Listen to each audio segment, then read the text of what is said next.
Welcome to Lanterns TV Talk.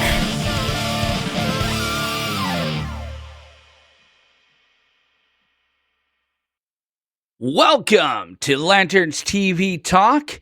I'm Will. I'm Kyle. And this is a regular podcast showcasing and analyzing the Lanterns TV show from HBO Max, as well as taking a good long look at the mythos and stories surrounding DC Comics' Green Lantern. So without further ado, I say we head on over to Guy's Bar. And now we go to Guy Gardner's Bar Warriors. Have a drink and pull up a chair. Where did you go? Oh, there you go. I left and I entered the bar. That's what happened. Good. Well, and I've decided that one of the things I miss doing is, so I'm drinking tonight in Guy's Bar a Voodoo Ranger Imperial IPA. I do believe this is 9% alcohol by volume. So show's going off the rails tonight. I'm drinking water because good man. Hey, so am I. Gotta stay hydrated. Hey, first ingredient in this is water. So yeah, exactly. I salute. Oh, that's good. Kyle, how the heck are you, my friend? I am doing well. I'm excited to talk about this episode. I thought this episode when I thought maybe the second episode was going to be like a little bit downhill. Nope, it stayed that trajectory. It's kept on going up. We'll get into that. I have some thoughts on that. That's fair. Basically, I think this could have benefited from a 3-episode premiere, even though there's only 8 episodes, and so it really you spend everything in 6 weeks. I think this could have benefited either from that or a 2-episode at the very least. But we'll get into that. I do like the 2-episode premiere. If it was a 10 episode season, I think a 2-episode premiere would have been better because ending on that cliffhanger, both cliffhangers. Yeah. Now having to wait a week sucks. Yeah. So how's everything else going for you? Anything going on at home? Any of the haps or? Nope. Still same old. Nothing really has changed since last week. I get that. So I thought I was going to have a week home, right? Mm-hmm. And I get a call this morning from one of my coordinators, and they're like, "Yeah, we have a really high priority project." And I'm like, "Well, I'm going out of town next week." I'm like, I just got back from out of town. I'm like, "What's happening?" And he's like, "Well, yeah." I'm like, "So I think the earliest we could do this is maybe the 9th, the Wednesday, because the 8th is like technically a Monday." I'm like, if we could push it to that. So we were kind of there, and then they went and talked to people, and they're like, "Actually, can you go this week?" So I'm boarding a plane tomorrow to go to Knoxville, Tennessee, and then off to Asheville, North Carolina. So, because I got some things I can do in Knoxville for another client, and it's just like, damn it. Dude, your freaking flyer miles must be racking them in. Well, I drove to Maryland. That was a hard day coming back Friday. I drove to Maryland. Okay. But this one I'm flying to Knoxville. I'll be in Knoxville this week. Then I'm going to Asheville to finish the week. My cousin, who I haven't seen since I was 5, I think he was 5. We're about the same age. My dad's brother's son. We're going to get together. Oh, nice. Like, he's not far from there. I'm like, heck yeah, man, let's do this. So it's going to be cool. But, it's great to talk about the haps and stuff and things going on. But we got so much to get into. Let's just get into the mission briefing and touch on this episode. Yeah. All right. You ready? Here we go. I'm ready.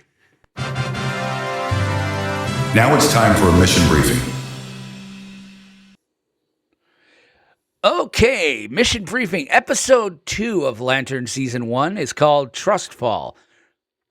Written by Vanessa Baden and Chris Mundy, and directed again by James Hawes.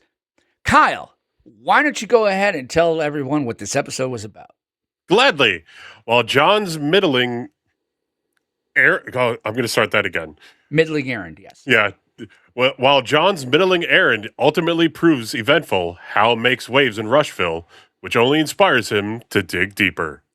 Okay, now I feel like we need the chipmunk sound effect. Damn it. I did start programming some sound effects just so you know. We haven't gotten that in the. And cut it. And cut it so we don't get a copyright 9 seconds. 9 seconds. Yes. All right. But yeah. Okay. So this episode was incredibly. It was definitely world building. It was obvious they were starting to try to. They did a lot of mentions, Mogo, pocket dimension, all sorts of stuff to kind of go into there. They name dropped Coast City, but Coast City was already in the first episode. That's where John was having boxing. For the 3 times that I watched the pilot, I did not notice Coast City was on the door. I did. Yeah. So, and here's the thing. I mean, the episode was, I think they wanted to kind of give us something, like us being actual Lantern fans. So they name dropped Mogo, Pocket Dimension, Coast City, Manhunters, all that stuff. I thought it was really quite good. Like I said, I think it could have benefited from more of a, tied into the first one. Because I think for non-Green Lantern fans, like my dad was watching it, and for him, I was like, okay, I got to explain that to you. Yeah, I'm going to need to explain that to you as well. And here's why I laughed at Mogo. Dad, Mogo's a planet. Like, I was like, he's like, Mogo doesn't socialize. Why is that funny? And I'm like, because he's a planet. You know what?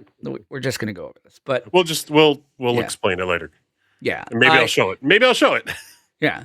Oh, I'm sure. I'm beginning to think they will show Mogo at some point. But I mean, why name drop Mogo and not show him? At least just someone flying by him. Right. That would be. Well, did you notice he didn't have the green when he was flying in space? He didn't. I had a slight issue with that. I saw it. I am okay with it for now. I mean, they added more green into something else we'll talk about a little bit later, compared to some of the trailers. But absolutely, it's better than nothing. Yes. Let's get into this because I really want to get into speculation. Yeah. So the episode kind of starts. One cool thing is they don't time hop this episode, and I think it benefits from that. We are still in 2016. It starts off with Hal's going to give John a flying lesson. I love how Hal woke him up. I'm glad it wasn't his piss or anything. Yeah. Oh my gosh! Like what? Like was that an option? Did we worry that was an option? Well, I mean, I have seen it done before in like Band of Brothers. In Band of Brothers. Oh, okay. Because I'm like, did you have friends that did this? Because honestly, we should talk about your trauma. No. We're fine. Okay. No, I have. I mean, I wouldn't have. Well, I would. Hal wouldn't do that, but so I'm glad he didn't do that. Right. But yes. Also, how the hell did Hal get into John's room without a key? And I don't want to say he's using the ring. I say he's using the ring. He used the ring to make a $20 bill. I mean, yeah. I think you have the ultimate skeleton key there. Like go to town. That's true. But I liked it. It starts with his flying lesson. That was kind of a really cool little bit. We've seen it in some of the trailers. And we've seen where, John's thinking about flying and he ends up creating a bird. A little pigeon, a canary, whatever you call it. And, from there, Hal and him kind of talk a little bit. They kind of giggle. And then Hal... He takes off the ring. Hands it to John. And No. After John does the flying lesson, he creates the bird, John takes off the ring, gives it back to Hal, and the construct is still going. Yes. And the ring is out of power. It's like we're almost out of charge. You're at 5% or whatever, and he does this whole which is we could speculate on that if you want because I've never seen this before. He's like, oh well, there's a one-time use thing. You tap it twice on something metal and you get 5%. If that's the reserve life-saving, because the ring used to have that old school, and they really haven't done it much in the newer. But the rings had they wouldn't let you die even if you ran. They had a reserve charge to keep you alive long enough. If you ran out of power in space, you were kept alive long enough, to find a planet. It's kind of how they hand waved Hal taking all the rings, and he's like, I left them enough charge. So it's that. I don't understand why they wouldn't just say that and say it has a reserve charge, has shades of Ellie Stewart. Nice, nice, Lanterns Live. Thank you for that. I liked it, but I would have preferred the reserve charge because I've always loved that part about the rings. Kyle's didn't have it, the reserve emergency failsafe, because he didn't need to recharge it. Right, eventually he had to recharge. No, they moved to. I got into this discussion on one of these Facebooks, or it might have even been on Lanterns Live's Discord, where somebody was like, might have been Reddit, where they're like, I think the time charge, or I think having a finite charge is stupid. Timing or even a finite, they should just have it. And I'm like, no. I disagree wholeheartedly. Yeah, I mean, it takes away from the whole battery aspect. Exactly. Why would you need a Green Lantern if the ring would stay powered forever? But I mean, Kyle does. I think it's when he's with Ion. I think it's Sentinel at the time. Yeah, Alan Scott. Because he was worried why his ring didn't need to recharge, and then they find out that his ring is different than the others because it was created because he can influence yellow. He had a finite charge, but it was long term. It was 100%. I'm all for the finite charge. I think having the battery is important from a writing standpoint, if nothing else. GL becomes incredibly overpowered the minute you take away. We already took away the color issue of yellow or whatever. Correct. And thank God we never went back to wood.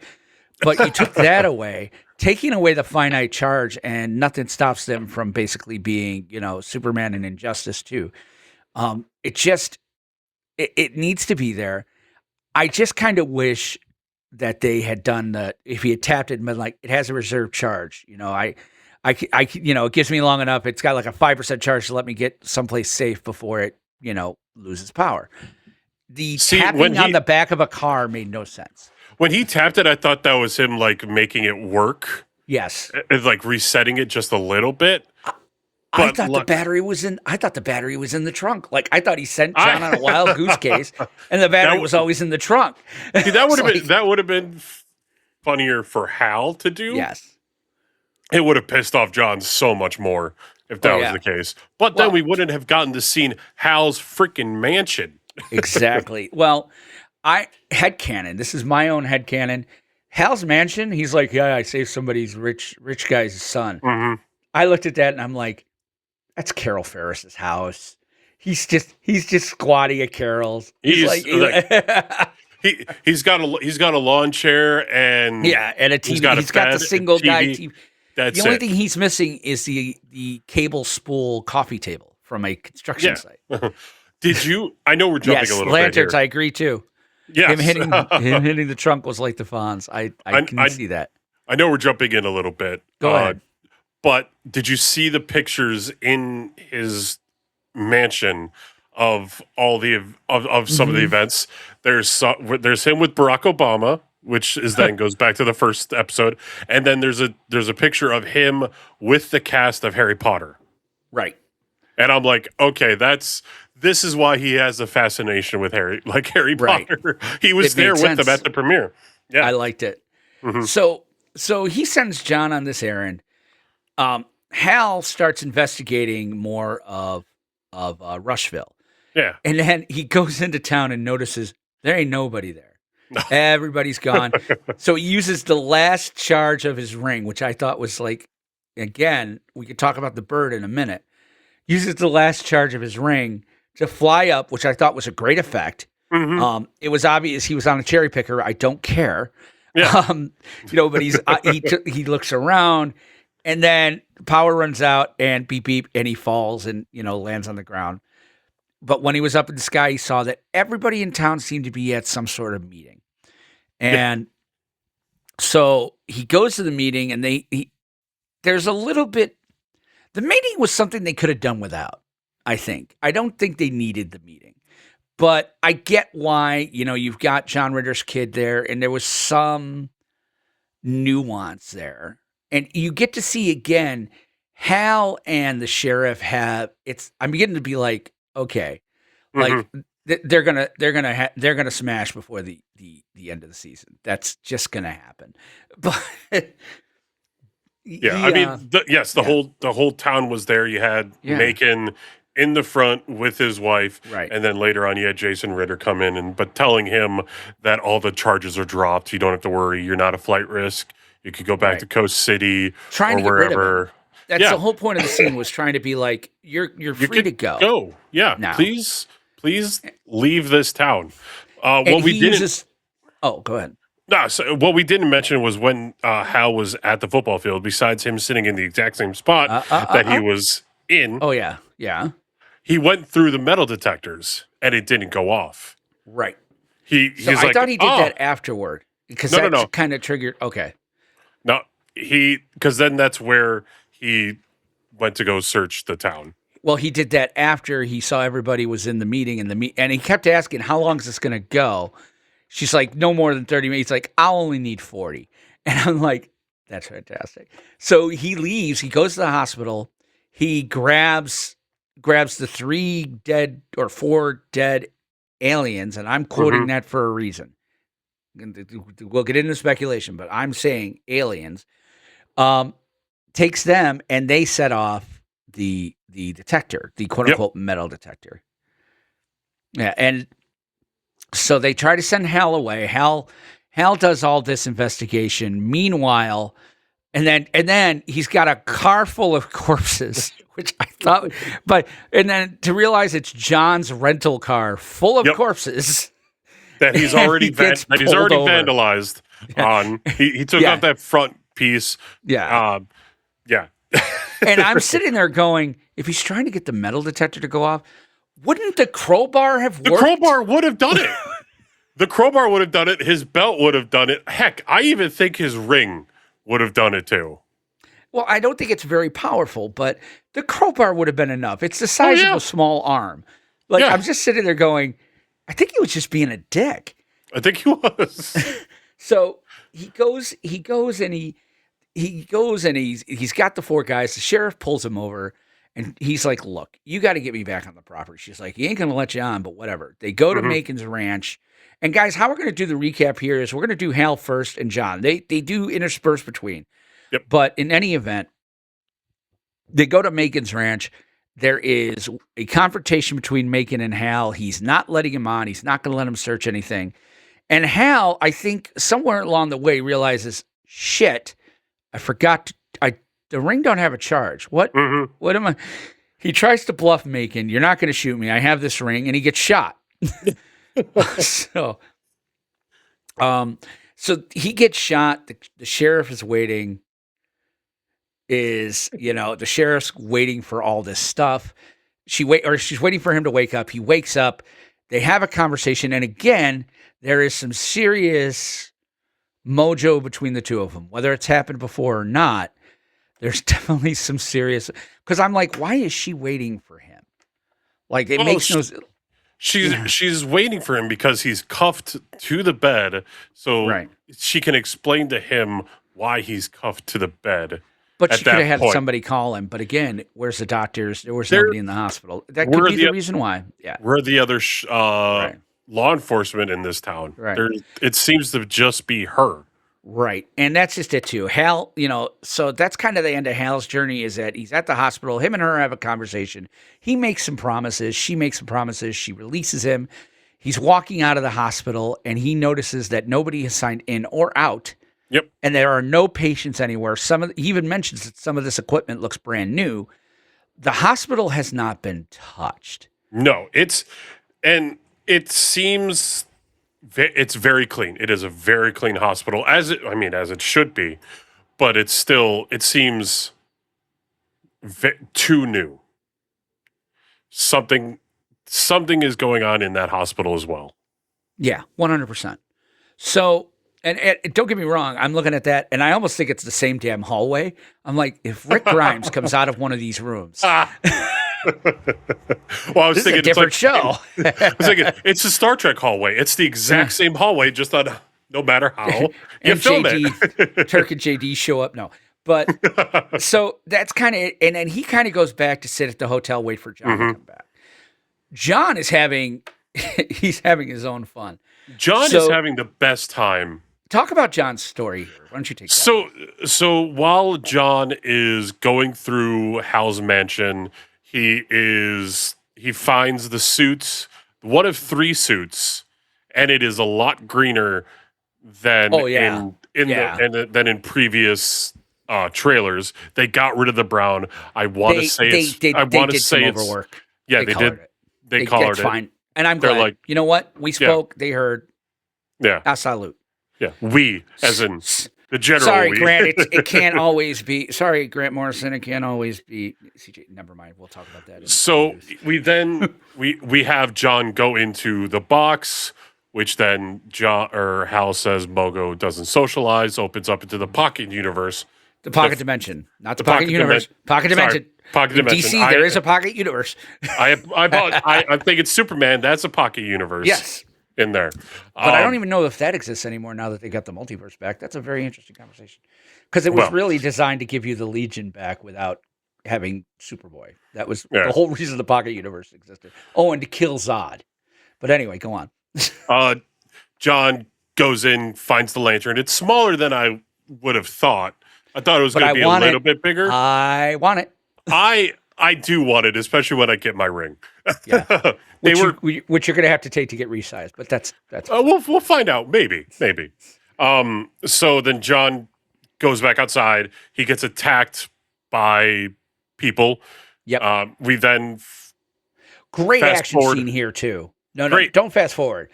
He's in the van. Oh, okay. Oh, I forgot about the van. Sorry, I was fast forwarding. I know you were. You wanted to get. You know I do. I want to get to that. You didn't want to go around third base, man. I want to get to that. You wanted to get to home base. You wanted to skip third, but you know what? Some people like third base. So, it's true. So I'll take that. So there's this. John's kidnapped in the van, and basically between the bird and John, he gets out using a lot of his Marine Corps training. Which, again, they're showing us, not just telling us that John, there's a reason John is tapped. Yeah. And John he breaks out of the van and goes for a very long time down traffic in a run. He runs pretty fast. He runs faster than the guy that's chasing him. Almost not human, but we won't go there yet. Yeah, but then cough ion, cough. But then he grabs the bird construct and then gets hit by another truck. Right. And then he gets hit up by the other, the black guy, or not the black guy, the black truck from the bosses there. Yep. He then wakes up by this new character. He isn't. I forget his name. Named in the scene, but it's Anton. Anton, that was his name. Antaan. Aan. Which, I don't some think of those letters is. Some of those letters. We then find out the origin of the Manhunters and how that the Guardians created them. And they don't go into that. No. Sorry, they skip that's just that. my mind. That was it too. I was being very, very specific. I was listening very specifically. They talk about the Manhunters. They talk about the Guardians trying to get control of them, but he doesn't talk about the fact that they were the precursors to the Green Lantern Corps. That's true. And I think they're trying. I think they're trying to keep that. That's something they want to reveal later for the non-Lantern people. Now, there isn't any Green Lantern fan that isn't like, excuse me. and that's just it. So, and that's again why, we can put this right on Front Street. Again, we should have said at the top, spoiler. If you haven't seen the episode, you should. There is if you're listening this late, sorry. Yeah. There is absolutely almost no possibility that Anton is not Atrocitus. This is the worst kept secret since Benedict Cumberbatch was standing on the Enterprise saying he's Khan. All right, like we all know, it's. I'm cool with it. I'd rather they drop that bomb early than late. Yep. But at least that's my thinking. I could be wrong. I hope I'm wrong. He's I'd also, love to be wrong. if he is playing Atrocitus, he's playing it very laid back, not controlled. Very not controlled. Rage-filled. Yeah. Not rage. Well, not yet. Not much rage yet. But that could There also will explain the bombs is in that because it was It could acidic be. blood in the comics. Mhm. It'd be interesting if the bombs are tied to their the red, but we can again speculation. But- So what so happens we when then- John's at Anton? Oh, well, he explains that the Manhunters destroyed his entire civilization. Sector 666. Anyway, go on. Yeah. And then he's like explained, have you ever seen someone that you love die in front of you? And then we get all that. And then which I thought was fear being injected 'cause it was into yellow. John because it was yellow. But it's basically just a memory thing that has him that has him see all the like atrocities. the Matrix is what I was thinking. Yeah. The atrocities that this Manhunter did. And we find out that there was one that escaped, and it's here on Earth. And I want to talk about that for a second because I love that. Okay, again, I like that Lanterns has been doing a lot of, show don't tell, but not show everything. The fact that they didn't do, I mean, we'll see it. At some point, John's going to remember it. They'll give us that flashback then. But it's so much more scary, so much more horrifying to just see Aaron's reaction to what is supposed to be going through his mind. We ourselves wrote a better image of what happened there than probably they could have. And so when we see it, because again, I think they have to show it at some point. Yeah. When we see it, I think it's going to be one of those things that's going to be really kind of a cool thing. So I'm glad they did it that way. Yeah. So then keep going. So then they give John 48 hours to find the Manhunter, and after John talks them into it too. John's giving them John is John's letting his own. hey, let me do this. I want to live. It's like, okay, we'll give you 48 hours to find him, or we're gonna don't tell Hal. Don't don't get Guardians involved. Don't let anybody know. Or we're gonna start blasting. Or we're gonna basically they're like, we'll all land. We all have the neutron bomb in us, and we'll wipe that whole. Probably, I think he said the town, but John goes to say half the state of Nebraska off the map. Yeah. And again, except for our Nebraska friends who are watching this right now, if there are any, not a big loss. No, I'm kidding. That got dark. But yeah, they let him go. Yeah, and then he goes to a diner out on the outskirts of town. Yep. I'd want to say he meets up with Zoe again, and she's like, "Small town, it's bound to happen." She explains, and I don't think that was an accident by any stretch. She explains her marriage to John, because John's trying to find out if he's and this is what I love about the character of John. John is trying to come to grips with the idea that he cheated with somebody who's married. And his moral compass is so incredibly tuned that he's like, do you guys have an open marriage? Like he's trying to, I interpreted that as he's trying to make it right in his mind. Exactly. And that was my thinking. That's how I interpreted that scene is he's like, so what's the story with your marriage? And she's like, we're married. And he's like, no. Like, and she's basically like, nope, I just cheat when I want to. And, he kind of understands it, but he, blah, blah, blah. I'm like, okay, John is moral good. He's incredible, and he's trying to understand. Well, he even said, I wouldn't have slept with you if I knew you were married. Exactly. Which I have that same rule. And Karosh, I don't know if they did say don't tell Hal, but John did later. Yeah. So let me put, he said, did they say not to tell Hal? And I'm assuming you mean Hal. I missed it if they did. I think he was saying, it was implied. And John says later, they explicitly, use the word explicit. They explicitly told me not to tell you. So, and again, that's John's moral code. I am a Green Lantern. I'm working for the Green Lantern Corps. My loyalty is to the Green Lantern Corps. I don't want anybody to die, but I'm going to say whatever I have to do to get out of a hostage situation. I had no intention of following through, and that's the other part of the episode. So that's kind of where the episode kind of ended there with John and Hal. We'll get into like the very ending. Is John and Hal meet up. Yep. And John basically, they have some conversation. John's basically like, I kept this thing alive. And by the way, I was told that makes me pretty damn advanced. Don't I get at least a hoorah? And he's like, and Kyle, just that hoorah. No, it wasn't even that. It was like, hoorah. Anyway, it was like, I was like, fly, please. Yeah, it was, and then John disintegrates the bird.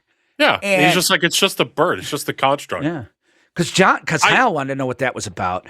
I am liking how every construct disintegration is the same. It's just poof and blown away. But it's really still like, yeah.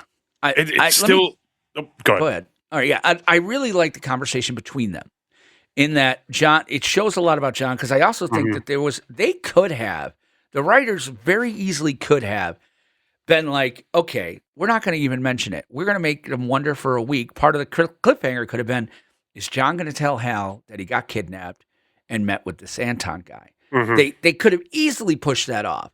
Oh, yeah. And they didn't. They only gave it to us for about 10, 15 minutes. We only had the question.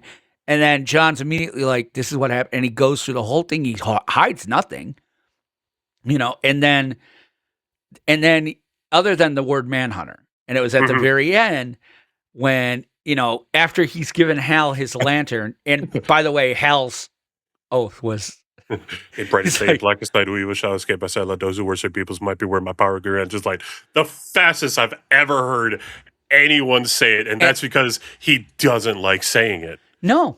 And I think that's a part of the old mythos was he has to say an oath. Not necessarily. Every Green Lantern back in the day had a different oath. I think since Jeff Johns, they gave them all the same oath, which is fine. Yeah. He's like, you have to say your oath when you do the thingy. Great. Wonderful.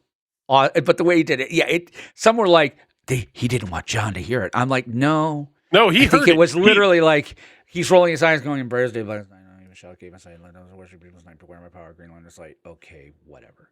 Yeah. But also in the bag, he brought Hal's suit with him. That's where I was going next. He pulls out the suit. He's like, didn't I say leave this? And I forget what John said. It was something like, I couldn't. I wish I could remember off the top of my head. Yeah. But it was something about duty and honor. Something to those terms. And it's good that he did, because the very end of the episode, okay, so they're sitting there and they've had this and John's kind of done. John starts heading back to his room and he turns around and he goes, wait, I got one more thing. They mentioned about manhunters. Like, and Hal immediately goes from Captain Arrogant, like, I'm so fucking annoyed with this kid, Junior, to, where did you hear that word? And it just sets that whole thing.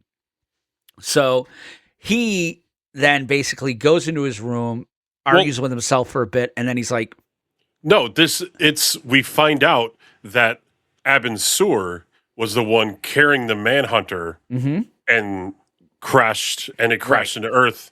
So that is the reason why there's hail in Rushville. Right.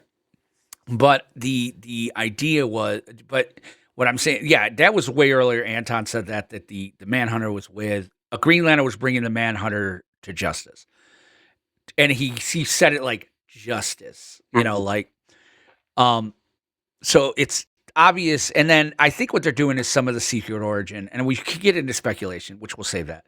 Hal goes back to his room, and he's rolling his eyes. He's fighting with himself. He's like, damn it. And he puts on the uniform, walks outside, and flies up into space. Yep. Immediately goes to what I've heard is Oa, their version of Oa. It's a very different looking Oa. Very different Oa. Don't get me wrong. I still miss the yellow Oa, where the Guardians made every building yellow because of the yellow impurities. So they were like, no Green Lantern could destroy the planet because all the yellow buildings. But be that as it may, he gets back. He gets to Oa or wherever the prison is, and he's walking through science cells, and lo and behold, he goes in and talks to Sinestro. Mm-hmm.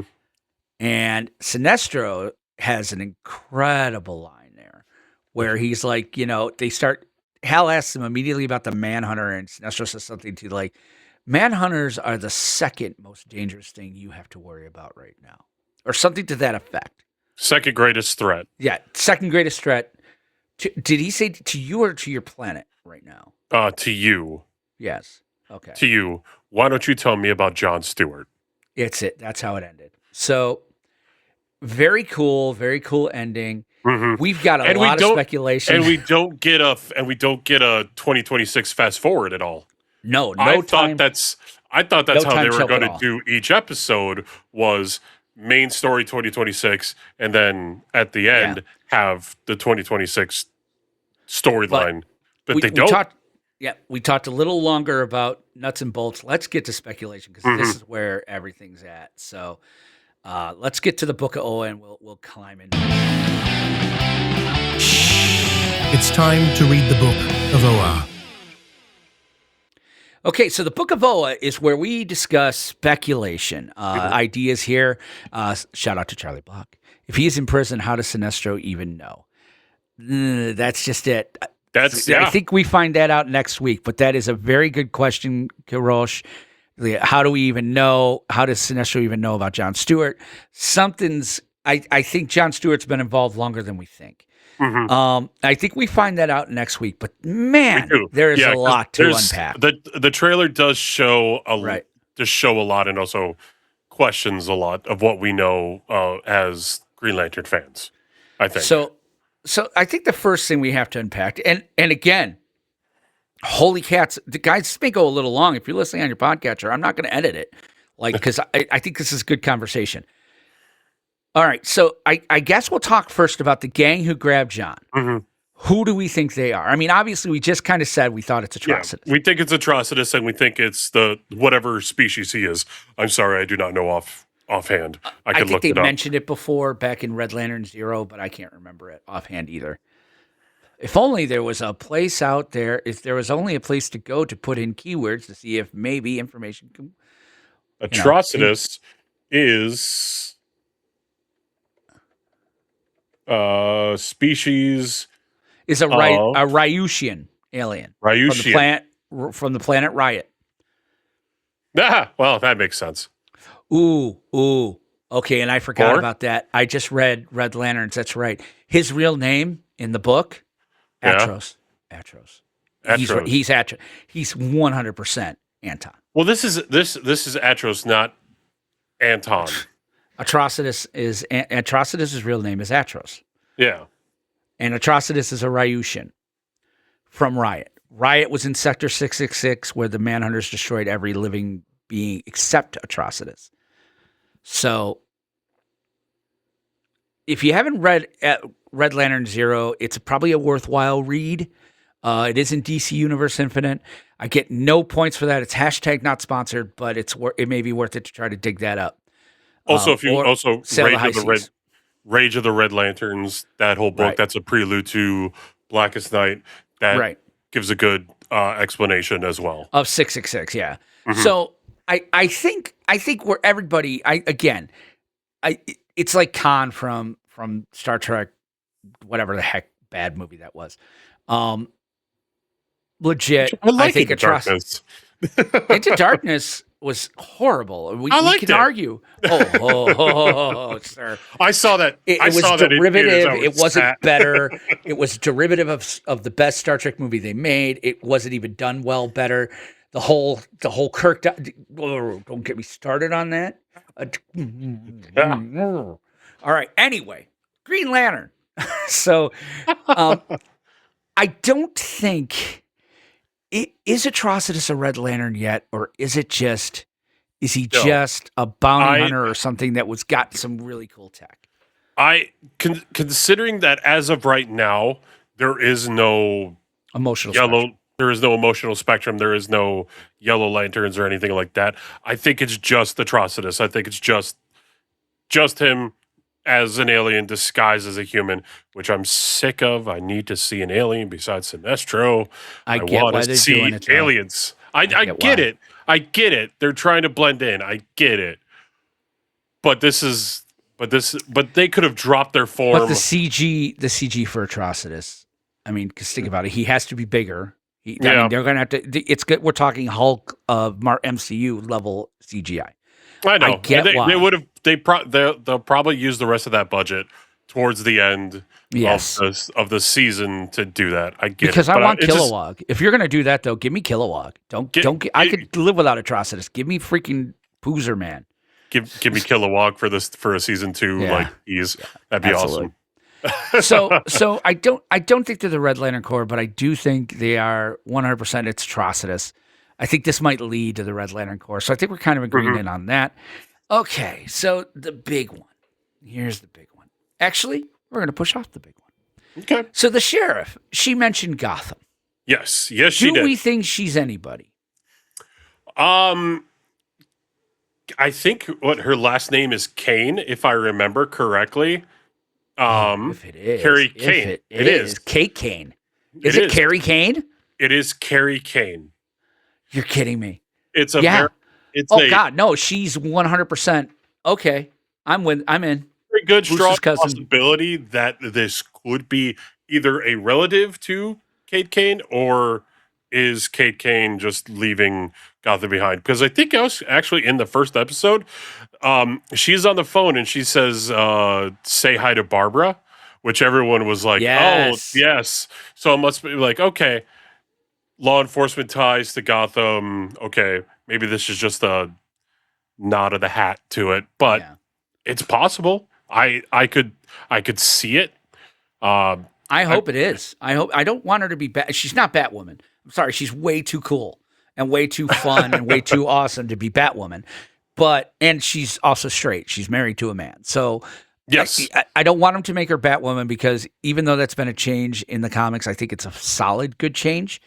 But I'd love it if she was Flamebird because that was Bet Kane originally. Yeah. The original Batgirl was Bet Kane, and they made her into Flamebird. Yeah. She was the original Batgirl under Batwoman, and then they made Barbara. So, yeah, I kind of agree with that now. At first, I'm like, well, gosh, maybe it's one of the cops from Gotham and stuff. And I'm like, no.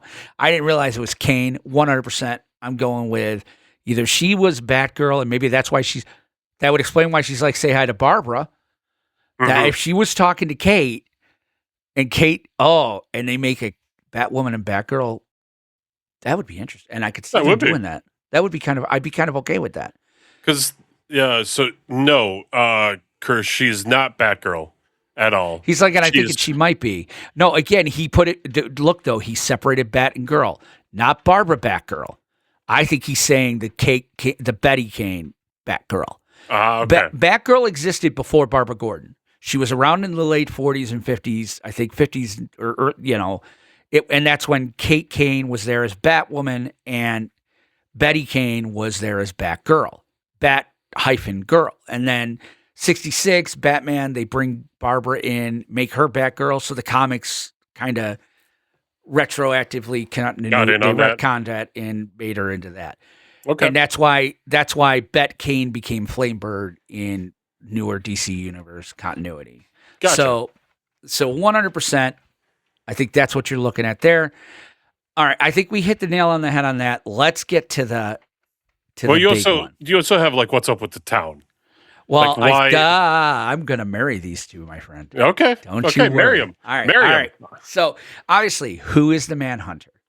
And I have a very strong, very, very interesting theory on this. I believe the town are all Manhunters. It would explain a lot as to why there is no one registered in the hotel, registered in the hospital, or anything like that. Oh, let me keep going. So I think the lead Manhunter is one of two people. I don't want it to be Zoe because I've had a thought on that, and we'll come back to who I think Zoe could be. And I really kind of want it to be that. So we're going to hold that. Okay. So I don't think it's Zoe, and I don't think it's Macon. I'm wondering if the head Manhunter isn't Hal Jordan.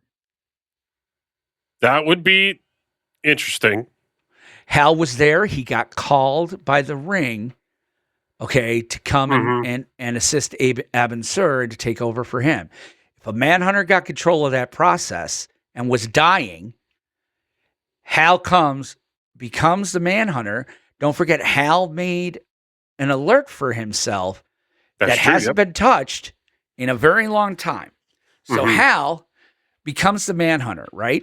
And he starts, and maybe he makes one other Manhunter and says, go make many others. And maybe they're doing it the way they did it in the comics with the Lost Lanterns, in that they're not killing them. It's not aliens, although they could make it that. You know, they're taking everybody in. They're capturing them, putting them somewhere to power up until, like the Matrix or something, until it's kind of it's kind of the first episode of Justice League, the animated series, where they have the white Martians be everyone, but they're set off somewhere else because they're using their consciousness to know everything. I could see that happening. And then Hal comes out 10 years ago. After all of this happens, almost, you know, he comes out as Green Lantern. So a Manhunter would have no use for a secret identity. And he had been around for a while. Now, my thinking is those quote unquote alien detectors, I think, are human detectors. I don't think those 4 guys were aliens. I think they were either, if they were alien, they were organic. I think they're either human or organic detectors. It didn't go off when Hal went through because Hal's a Manhunter. And it only went through with the dead bodies. But if it was registering that, it's a thought. It is a thought. Discuss. I want to say John went through one of those metal detectors in the first episode, and it did not go off. We need to find that. So it did go off. No, it did go off, and he was surprised.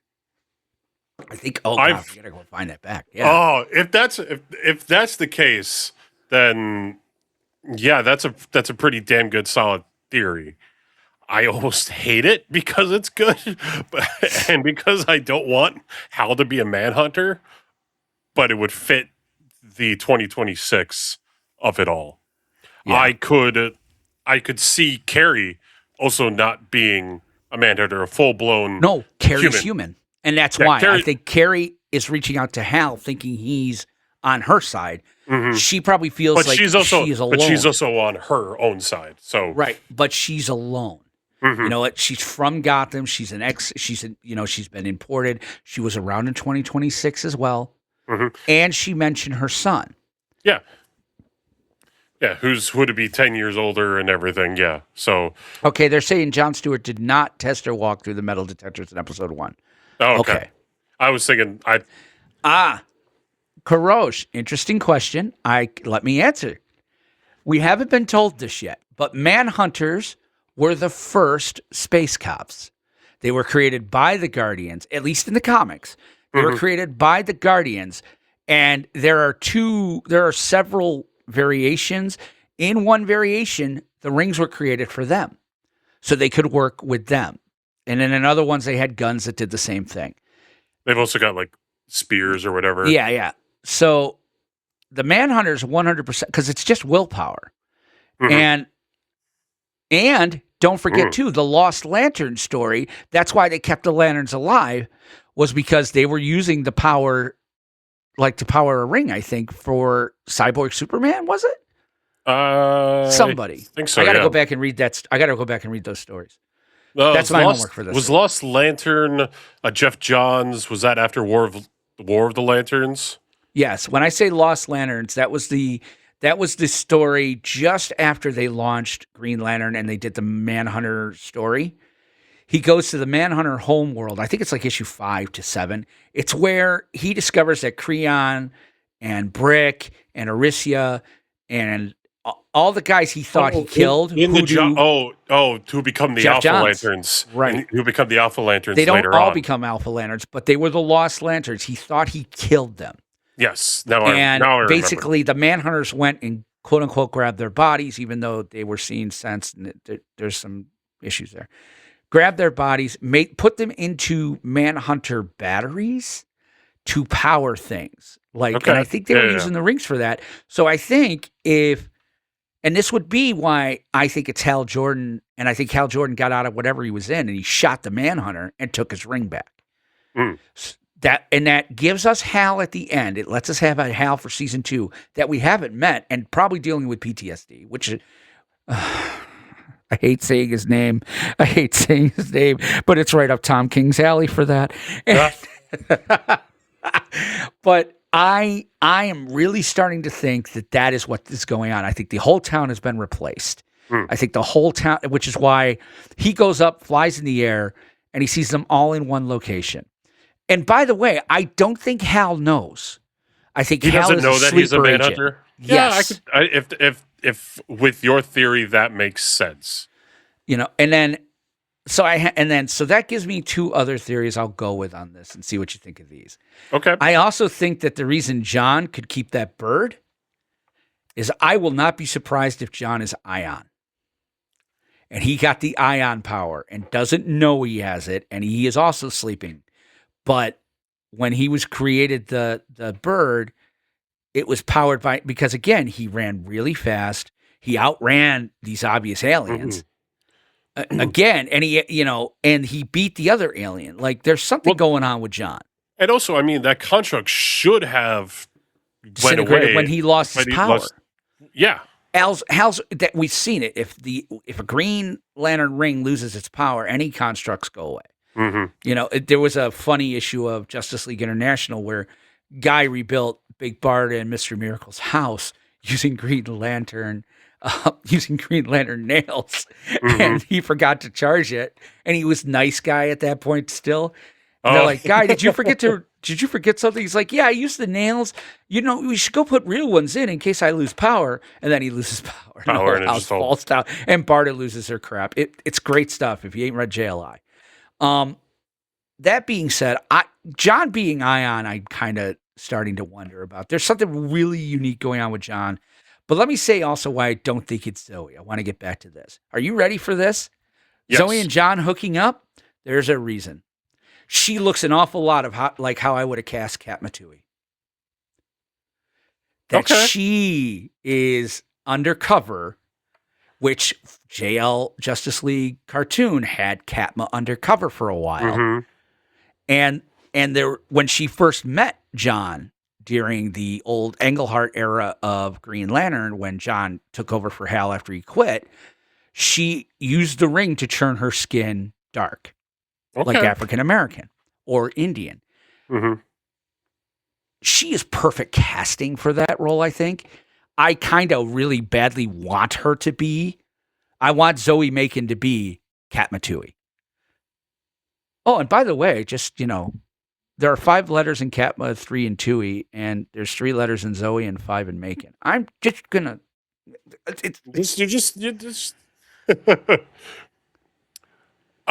So we've got some other. Yes, stuff. I'm seeing some of these. I'll throw these up. But yeah. So Kuro also says, I know protecting from the bond lowered the power of the ring, but maybe the power of the ring really went down because of the amount of power used on the construct. He was already pretty low. They said it. They haven't gone through the is it a finite charge? He said, well, you're almost 48 hours since you charged your ring. Like that meant something. I don't want them going back to the planetary rotation. I always thought that was arbitrary and stupid. I always like the finite charge. I'm hoping it's a finite charge.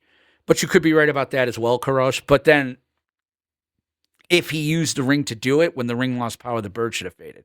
That power came from somewhere else. And then Sean's nephew said as well, go ahead and read this one, Kyle. It says, John's powers seep into his DNA in the comics sometimes. It is one of the reasons that the Guardians wanted him. They knew that he could transcend his human status. Now, I haven't read. I haven't read Hard personally Traveling in a long time. But I thought Hal. No, the Guardians did choose John because Hal was kind of pissed about it. He's like, he has a chip on his shoulder. He's got arrogance and blah, blah, blah. And there was some 1970s racial undertones. Yeah. So, even in the original history, even in this episode, there was it wasn't, but I could see it. I could see John being like, "Oh, how's your white man doing? Oh, he went Exactly. He told me to go get his stuff." And that's just it. I'm going to say this right now. I know that there are going to be people out there, Nerdrotic, we know you're getting ready, man. But there's going to be people out there that want to call this woke and all this stuff. If it's woke, they're doing it right. Mm-hmm. They are absolutely doing it right. I'm not a fan. I'm not against woke in my media. I'm not. But do it like Star Trek did in the 80s and 90s.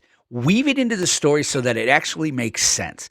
Yeah. And do it in such a way that you're not hitting me over the head with a frying pan, but you're actually you're presenting the story to me so that I can draw my conclusion, because in a way you're almost doing Inception, and that's the way things stick. Right. Yeah, go ahead. And I don't think that's what was written, that it was written this way. I think just someone could take it that way. I'm pretty sure it was just, hey, this is Hal. He has someone to go do his stuff for him. But some of those people out there, someone's going to think, and I'm pretty sure. Yeah. Neurotic. Yeah. I know I'm right. I'm going to go find out. No, I don't want to go to that guy's. I don't want to mess with that algorithm. No. But, yeah. And then Sean's nephew even said too, it's one of the reasons, he could use constructs without the ring. And he's like, he even does it in War Journal. Hal could create a ring out of pure will as well. Yeah. A lot of this newer GL stuff that's been going on, I struggle with. I thought War Journal was incredibly bad from a characterization and we can kind of talk about this. We will talk about it in news, so I'll save it for that. But some of the newer stuff they're coming through lately with, I just miss Green Lanterns being Green Lanterns. But so again, going back to speculation, that's my theory. I really think that everybody in the town's a manhunter. I think Hal is a manhunter. And and honestly, that would explain why John was looking for the ring in episode 1. Yeah. Is that Hal gets shot. And it didn't go to him. And it did. And well, not just that, he looked for the ring. I think he has another ring. I do. Again, you never saw John's left hand in episode 1. After in that end scene, or right hand, did you go back and look? Because again, you never see his right hand. I think they even made mention of that they show. I mean, because it's always going to be on the left. It's always on the right. Green Lanterns are right hand, left hand. I meant right. I am showing my right hand, but it looks left. But I mean, yes, they did show his left, but they showed his right. So I don't know. They also said, like in the official Lanterns podcast after show, that Tom King was like, "No, Guy's got Hal's ring," and I'm like, "No, I think you're trying to throw us off." Well, but if you ask you a question. If you look at it, though, the band is very similar. The band is very similar, but this part is very different. It does lose the yellow gold out of it. But if you look at the center, that's a jewel. That's a straight up jewel. Right. I mean, here's the thing. I think, for final speculation, we could be looking at Parallax. Hal could have killed the Manhunter to take the ring to kind of start going like, to have more power. What's happening, guys? Nothing to see here. I'm fine. But you also don't want to see Hal as the bad guy. No, I don't. But I do. I wouldn't mind this. image. Like the image when he's holding all 10 rings. I was like, that was kind of badass from the 90s. Anyway, that's my theory. I'm laying that out there right now that I think Hal's the Manhunter. I think the town is Manhunters. And I think stems from something that Anton said. Have you ever been betrayed by someone you loved? Okay. That alone makes you believe in someone we see face to face with Danny Macon. I don't think John has enough to love Zoe, Sean. Yeah. I don't want to go against you here, brother. I don't think. I'm not sure how old you are, so forgive me if I'm being a little adult. But Nookie and Love, there's a wide breadth between Nookie and Love, and it's great when they meet. And if you're younger, you should definitely wait until they meet. But I would almost think that if John has ever been betrayed by someone, it'd be his father or one of his brothers. I think it's. Yep. I think that. I think That's he saw far more something likely. with his father in his mind or whatnot. But I mean, there's also something else. A little bit of speculation. Who is the mystery benefactor that the Macon cannot say Guardian. because of his NDA? You think it's a Guardian? I think it's the Guardians. You don't think it's something closer to home, say like an Amanda Waller or a Lex Luthor? I wish. I'd love it if they pull. I don't think they'll pull Luthor in. Maxwell Lord or Flag. They can't pull Max. They Senior. can't. Gunn's brother cannot play. Casting Gunn's brother as Max Lord was a mistake. I know, but it's funny. Yeah, I think. No, here's the thing, Sean. If you get the chance, read Red Lantern Zero, because that story speaks to betrayal. The Manhunters were charged with the protection of the galaxy. They were all over Riot, and what happened is over time, some of the Ryotians, however you pronounce it, they would ask the Manhunters questions. It's very similar to the Orville episode where the Kalon, where the Manhunters just kind of snapped and killed everybody. I think that, but Riot, but Atrocitus really 100% believed in the Manhunters and the idea of justice and having galactic justice. And then having all this stuff happen, part of how he goes so rage is that these Manhunters kill his kids, and he's telling his kids, no, they would never do that. Stuff like that. I firmly 100% believe that what Atrocitus is saying is he knows somehow what's up with John. And I think we're going to find out that John is either, well, here's one. Is John's dad a Guardian? From from the trailer that we got, there is a green light that does descend upon John Sr. and John Jr. baby. Yeah. Or it was John Sr. a Manhunter. And is John a child? Ooh. And is John a hybrid? Because think of how he treated Zoe's son. Yeah, with compassion. And he had an which is the reason why he interesting gets, thought. Which is the reason why he gets the lantern, the compassion, Indigo. Yeah, Indigo later. Yeah, interesting ideas. There's more to come. There's, and Kurosh, he's like, I don't think they would do it because I think the fans would churn. I don't think so. I think a lot of fans would like to see. I would rather see Hal be a Manhunter and be a fake, and the real Hal still out there somewhere and able to come back, than to have Hal go parallax. And I think they know that. I think they heard us. There wasn't a Green Lantern podcast. There wasn't a Green Lantern content creator out there who, when they started talking about the Lanterns, and especially after in Blackest Night, that everybody said the same thing. I'm sick of Hal being parallax. There are better stories to tell with Hal. Like, frickin' tell a good story. Yeah, I mean, we saw that in that terrible Justice League Tomorrowverse movie, which I keep seeing clips for. I've seen the whole thing.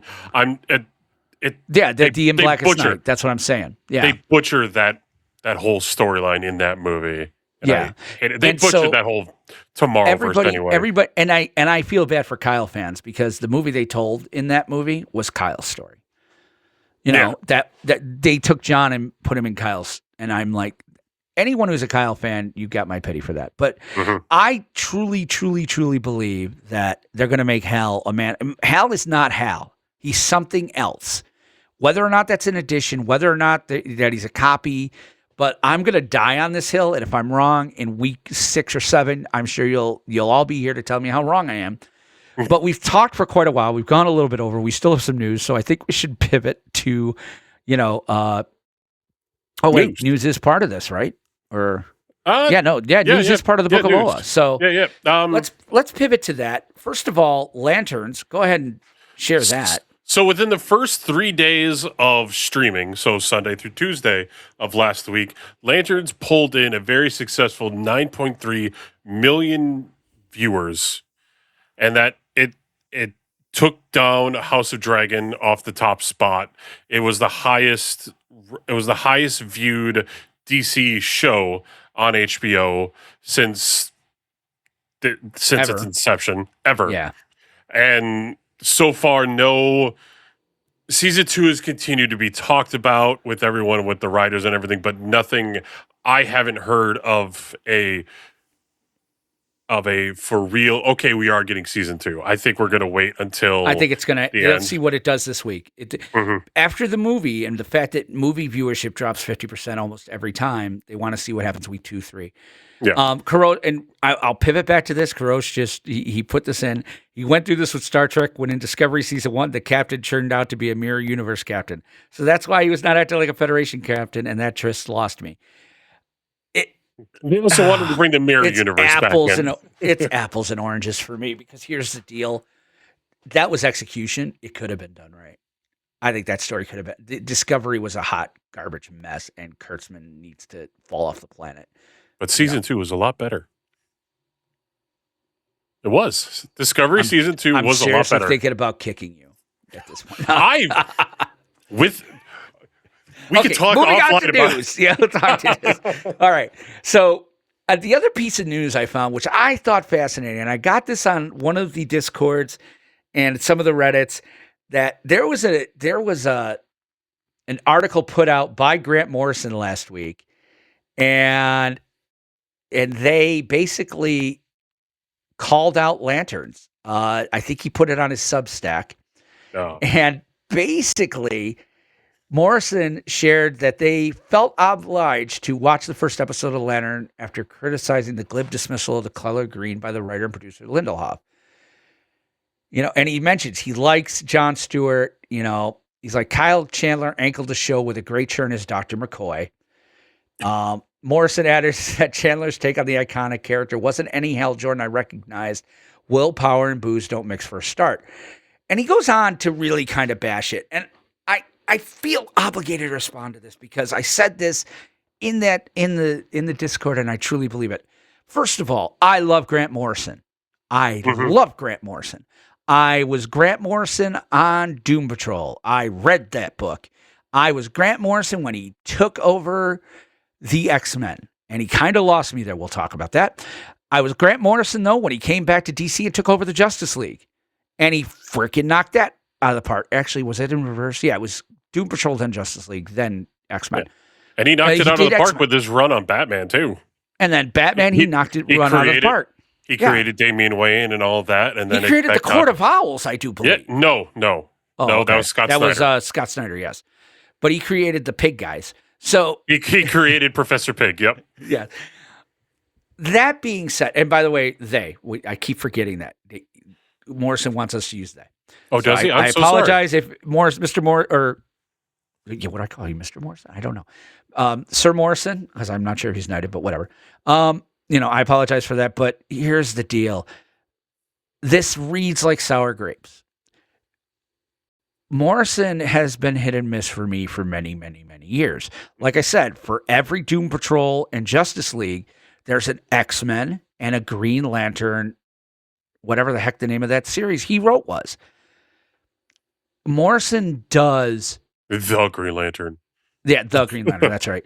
Morrison does avant-garde, weird, spacey, out of the realm stuff better than anybody out there. And boy, did they really,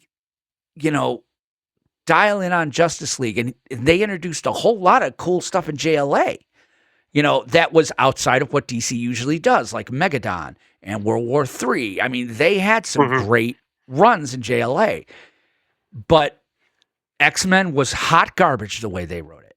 I say that to this day, that part of the problem X-Men comics have even now that just kind of came back was the Morrison run really hit them hard, because everybody was XXX because it was like 2001, 2002, like right around the movies. And Morrison it was not good. It was really horribly written, not character-wise right. Same with the Green Lantern. He didn't capture the character or essence of Hal, I felt. No. Because here's the thing. I think what he wanted to do with Green Lantern was he saw that it's space and aliens. So this fits into my wheelhouse of like, I can write really cool, crazy, dumb alien type stuff that makes you think. And this Green Lantern is different than the Doom Patrol in a lot of ways, but the biggest one is this, that while, yes, you can do aliens and stuff, Green Lantern has only worked, in my personal opinion, has only worked with the superhero genre in it. I think that was the problem with War Journal that I had as well, is that the writer of that didn't want to write Green Lantern John Stewart as a hero. He wanted to write Green Lantern John Stewart as someone who was dealing with a lot of almost Tom King aspects. Mm-hmm.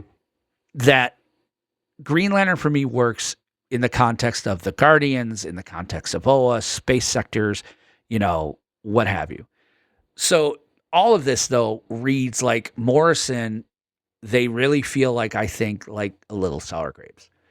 And I'm glad they didn't tap Morrison for this, because I can't believe for 1 second it would have been as good of a show as we got right now. No. Thoughts? Okay. I visually do not like his run on X-Men. I hate what he did to the uniforms, but he tried to put it in. Well, that was a lot of Frank Quietly too, but I hate what he did to things like Scott and Jean. I hated the Cassandra Nova is the one he created. Oh, he created Cassandra Nova? That makes sense. That she was a twin that Charles tried to kill in the womb. Yeah. I mean, just a whole bunch of... They did a whole bunch of crazy stuff. I like Grant Morrison's run on Batman and the Justice JLA. League with the Tower of Babel and all that. And if you've never read the Doom Patrol from the 90s that he took over after they moved from superheroes, it was one of the first Vertigo line. Oh, and his Animal Man. Their Animal Man was amazing. I do want to read more Animal Man. I want to get into Animal Man. I also what they did with Buddy. I read the New 52 Animal Man, and I really loved what they did with that. But I do want to read Vertigo more. Will be different. Vertigo will be a little different for you, but that's fine. Yeah. I think along with Booster Gold, Animal Man is like one of my favorite. I always liked Buddy. Outside of the main core group of Justice Leaguers. And I think that's what Grant Morrison does well, is you put him in the second tier. And I think DC considering the Green Lantern second tier was the problem. I think, especially because they built up so much stuff after DC Rebirth. They built up the Green Lantern Corps, and the Hal Jordan and the Green Lantern Corps book was going good and all this. And then you just kind of was like, Etch-a-Sketch, what happened here? Yeah. It felt like Elseworlds. Anyway, that was kind of it. So Grant Morrison's kind of like, to this. Again, take that for what it is. Mm-hmm. On that note, I think we should pivot to the mailbag. We do have a few things, and then we get out of here because we're almost at an hour 17. So here we go. Oh, geez. Time to read mail with the Justice League signal device. Okay, so the Justice League signal device. So we have a few things. I don't know, Kyle, do you have any comments on anything? I read a lot of comments for the stuff that we put out, which, by the way, at Lanterns TV Talk on Instagram is where we put all of our reels. We also then do put it on YouTube, Facebook, which we'll also talk about during our bumps. Yes. But some of it, we talked last week about Kyle and Ryan Reynolds not being the same. Relentless says Ryan is I can do it because I believe in myself. Arrogance. Chandler's experience taught me, and you haven't experienced, so I know what I'm doing. There's that one, and then I saw the one for the dealing with the mask where we spoke last week about Kyle not having a mask, or Kyle Chandler. Hal will be seen in episode 3. Okay, good. So Black Nerd Problems replied to that on Instagram. He said, because I said that basically, the problem I have with the mask and stuff, he's like, it is vastly different, meaning that Kyle Chandler's running around without a mask. Hal's running around without a mask. Also takes away from John Stewart being the first to go maskless. You shot bail on why they did that, which made me go, oh, true. Which, again, I I said last week, I'm like, it's a writing device. He gets to walk in without wearing the Green Lantern suit and get on the football field. So I get why they did it, but yes. And I forgot what a big deal it was in 84 when John took his mask off, because he took over for Hal in like 82 or 83. Because Hal quit to be with Carol and then she left him. Mm-hmm. But, and he took his mask off, and that was a huge, huge deal. The other thing we got a comment from YouTube from a guy I know down the road named Mike. Mike wrote, Kyle Chandler is now my official Green Lantern. I know the show is leaning towards Jon Stewart and Aaron is doing an amazing job. Aaron is doing an amazing job as John. I'm just absolutely loving Kyle as Hal. He's got the right look and feel to him, just like Michael Keaton did when he played Batman. Can't wait for episode 3. I can't agree more. I think Kyle Chandler's casting was perfect, and he's playing it with enough grizzle and enough maturity that I'm all for it. I think he's fantastic and solid, and I'm very excited. You got anything else you think we want to? No, I think that's it. We don't have any other emails this week, but we will get into where we can. Well, we'll talk about that when we report to the. Oh, exactly. I think we're getting called, so let's do that. Will and Kyle, it's time for you to report to the Guardians. Okay, reporting to the Guardians. So, before we take the oath, we want to remind you how to find us while we're out and about in our sectors. You can join our conversation anytime on our Discord. Listen, we need more Discord people, so please join us on our Discord. Open your browser, go to discord.lanternstvtalk.com and join the discussions. As we said earlier, you can also email us at podcast@lanternstvtalk.com. We didn't say it earlier, so I should take that out. But you please email us at podcast@lanternstvtalk.com. That'll go to both me and Kyle. Mm-hmm. If you want to talk about Kyle, feel free to email me at will@lanternstvtalk.com. And if you want to tell Kyle that he should speak up more and not let the old guy talk so much, you can email him at kyle@lanternstvtalk.com. We're also on most social media platforms putting out some content most days. On Facebook, it's Lanterns TV Talk. One word. Instagram is Lanterns TV. YouTube is at Lanterns TV Talk. And TikTok is at lanterns.tv.talk. And you can also find me occasionally streaming on Twitch from time to time when I'm not traveling across the entire freaking country. I tend to do games like Marvel Snap. I did for a while, Star Wars Galaxies, even Fancraft, maybe doing Farming Simulator. You never know. You just find me on Twitch TV/OldManGamerNY. The NY stands for New York. You can follow me on Instagram and Twitter at KyleKrause89. You can chat me there. You can chat me about all things nerd. All things nerd. And keep going, because remember I said and. And, along with some other sources, the primary music for our show is provided by our good friend Charlie Bach. You can find more of his music at soundcloud.com/CharlieBach. Okay, so for Kyle. Oh, well, it's supposed to stop. No, it doesn't stop. I can't make it stop. Oh, no. Turn that down. That's okay. We're copy strike over. That's fine. Okay. All right. Yay. We have to figure out how the soundboard works. Yay. Okay. So for Kyle, this is Will saying we'll see you next time as we review episode 3 of Lanterns. Be here Monday live at around 7. We tend to go more 6:30 these days, but maybe 7, maybe 6:30. I will be traveling, so if you want to see how much fun it is when I don't have all my equipment, I'm not going to have enough monitors. Oh, man, this is something to think about. Oh, come to watch the recording or get the podcast at your podcatcher of choice. But we'll leave you guys now with our oath and have a good one. We'll see you next week. Take care of yourselves and each other and Zoe because she's Katma.